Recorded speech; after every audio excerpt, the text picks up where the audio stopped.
శ్రీ గోపరాజు సీతారామారావు గారి సామాజిక సమీక్షా స్రవంతి మన గురించి 25వ భాగం.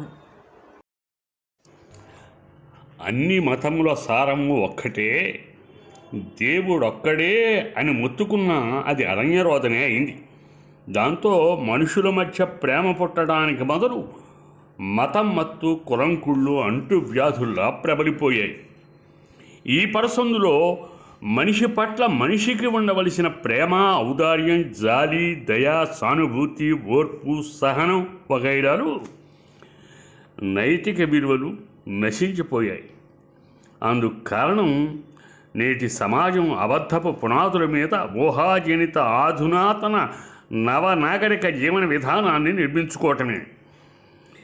అంతెందుకు, మనలో ఎవరైనా మన బిడ్డలు ఈతభత్యాలు లేని సమాజ సేవకులుగా, సంఘ సంస్కర్తలుగా బతకాలని కోరుకుంటున్నామా? లేదే. అంటే మనం చేసే ప్రతి పనికి ప్రతిఫలం కావాలి, అది కూడా తప్పు కాదు. బతకడానికి డబ్బు కావాలి కదా. కానీ బతుకుదెరువు సమస్యను సాకుగా చూపి బిడ్డల్ని వ్యాపార వస్తువుగా మలచి కోట్లు సంపాదించాలనుకోవటం వ్యాపార దృక్పథమే కదా. వ్యాపారం ఉన్న చోట స్వార్థం ఉంటుంది, స్వార్థం ఉన్న చోట అవినీతి ఉంటుంది, అవినీతి ఉన్న చోట ప్రేమ, ఔదార్యం, దయ, సానుభూతి, కరుణ, ఓర్పు, సహనం వగైరాలు ఉండవు. ఓ కాకి మరణిస్తే 10 కాకులు చేరి కాసేపు హాహాకారాలు చేస్తాయి కదా. మనము అంతే. ఎవరైనా చనిపోతే కాసేపు సానుభూతి ప్రకటిస్తాం. తోడబుట్టిన వాళ్ళ కోసం అయితే ఓ 2 రోజులు, మనల్ని కన్నవాళ్ళ కోసమో మనం కన్నవాళ్ళ కోసమో అయితే ఓ 3 రోజులు, దశాబ్దాల అనుబంధం గల భార్య కోసం భర్త, భర్త కోసం భార్య అయితే మహా ఏడిస్తే వారం రోజులు అంతే. అంతకన్నా ఎక్కువ బాధపడడానికి అవకాశం లేదు. ఇంకా ఎక్కువ రోజులు బాధపడుతూ కూర్చుంటే జీవన సమరంలో వెనకపడిపోతాం కదా. ఇది వినడానికి, చెప్పుకోవడానికి ఎబ్బెట్టుగా ఉన్నా వాస్తవమే కదా. మన పరిస్థితిని మనమే సమర్థించుకుంటూ పోయినవాడితో మనము పోగలమా? ఎంత ఏడిస్తే మాత్రం పోయినవాడు తిరిగొస్తాడా అంటాం. మనకి ఎంతో ద్రోహం చేసిన పరమ దుర్మార్గుణ్ణి కూడా అతగాడు చనిపోగానే ఇంద్రుడు చంద్రుడు అని పొగుడుతూ నివాళులు అర్పిస్తాం. మరణించగానే మంచివాడు అనడం కృత్రిమంగానూ కృతకంగానూ ఉంటుంది. చావును కూడా స్వార్థానికి ఉపయోగించుకుంటున్నాం. సానుభూతిలో కల్తీ. ఈ ప్రేమలు, అనురాగాలు, ఈ బంధాలు, అనుబంధాలు ఏది శాశ్వతం కాదంటూ వేదాంతం. వైరాగ్యం ఏది శాశ్వతం కాదంటూనే ఇదంతా మన ప్రవర్తనను సమర్థించుకోవటం కోసమే కదా. మన ప్రవర్తనను మన అవసరాలకు తగినట్టు మలుచుకోవటమే కదా.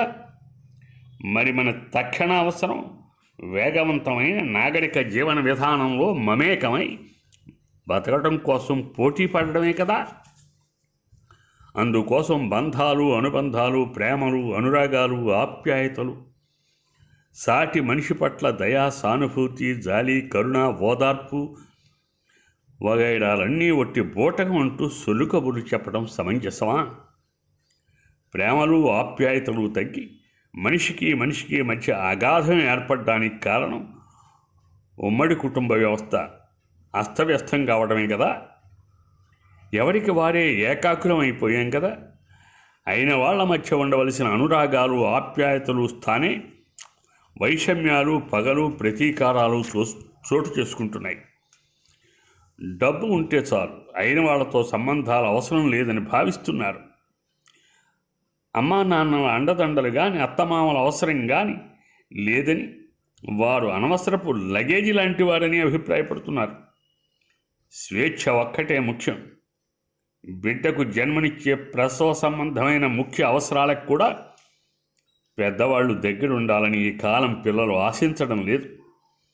ప్రభుత్వ ఆసుపత్రిలో ఉచితంగా పురుడు పోస్తామన్నా అక్కడ సరిగా చూడని, సౌకర్యాలుండవని, అలాంటి చోట పురుడు పోసుకుంటే సమాజం దృష్టిలో పేదవాళ్ళమైపోతామని, గౌరవానికి భంగం వాటిల్లుతుందని ప్రైవేట్ ఆసుపత్రికే వెడతారు. అక్కడ సాధారణ ప్రసవానికి కూడా 40-50 వేలు ఖర్చు పెడతారు. పురిటికందు స్టేజి నుంచే బిడ్డకి తల్లి స్పర్శ తెలియదు. అన్నీ ఆయాలే చూసుకోవాలి.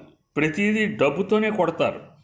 ఇలా ఈ నవనాగరిక స్పర్శతో పుట్టి పెరిగే బిడ్డలకి తాతలు, బామ్మలు, నానమ్మలు వారి ఆత్మీయత, అనురాగం, అనుబంధం వగైరాలు కానీ, తల్లి ఒడిలోని వెచ్చదనం కానీ, అయిన వాళ్ళ రక్త సంబంధ స్పర్శ కానీ తెలిసే అవకాశం లేకుండా పోయింది. ఇప్పుడు కావలసిందల్లా స్వేచ్ఛ ఒక్కటే. స్వేచ్ఛగా బతకడానికి కావలసిందల్లా డబ్బు ఒక్కటే. డబ్బు ఉంటే చాలు. ఆ డబ్బు కోసం వారి సంపాదన సరిపోక వారసత్వ ఆస్తుల కోసం కన్నవాళ్ళని హింసిస్తున్నారు. ఇప్పుడు ఆడపిల్లలు కూడా ఆస్తి కోసం పోటీ పడుతున్నారు. ఇంకా పచ్చిగా చెప్పాలంటే తల్లిదండ్రులు ఎప్పుడు చస్తారా అని ఎదురు చూస్తున్నారు. తాము స్వేచ్ఛగా ఆడంబరంగా బతకడం కోసం వారసత్వ ఆస్తుల మీద ఆధారపడడానికి ఏ మాత్రం సిగ్గుపడడం లేదు. పూర్వీక సొత్తు అనుభవించడం తమ హక్కు అనుకుంటున్నాడు కానీ కన్నవాళ్ళు కడతేరే వరకు ఆగాలని కానీ, వారిని వార్ధక్యంలో ప్రేమగా సాకటం తమ బాధ్యతని కానీ భావించడం లేదు.